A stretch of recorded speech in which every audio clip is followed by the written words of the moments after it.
ನೀನುಲಿದ ಪಾದವನಿಟ್ಟ ಜಗವೇ ಸುಕ್ಷೇತ್ರ, ಜಲವೇ ಪಾವನ ತೀರ್ಥ, ಸುಲಭ ಶ್ರೀ ಗುರುವೇ ಕೃಪೆಯಾಗು ಎನಗೆ. ಸರ್ವಪ್ರಥಮದಲ್ಲಿ ಎನ್ನಾರಾಧ್ಯ ಗುರುವರಯರನ್ನು ಭಕ್ತಿಯಿಂದ ಸ್ಮರಿಸಿ, ಈ ನಾಡಿನ ಬಸವಾದಿ ಶಿವಶರಣರ ಪರಮ ಪಾವನ ಸನ್ನಿಧಾನಕ್ಕೆ ಅನಂತ ಕೋಟಿ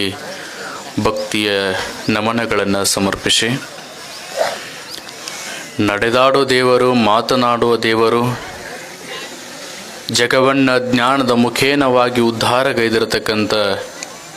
ಸಿದ್ದೇಶ್ವರ ಪಂಗಳವರ ಪಾದ ಪದ್ಮಗಳಿಗೆ ಅನಂತ ಕೋಟಿ ಭಕ್ತಿಯ ದೀರ್ಘದಂಡ ನಮಸ್ಕಾರಗಳನ್ನು ಸಮರ್ಪಿಸಿ, ಮಹಾಶಿವರಾತ್ರಿಯ ಪುಣ್ಯಮಯವಾಗಿರತಕ್ಕಂಥ ಈ ಸಮಯದಲ್ಲಿ 14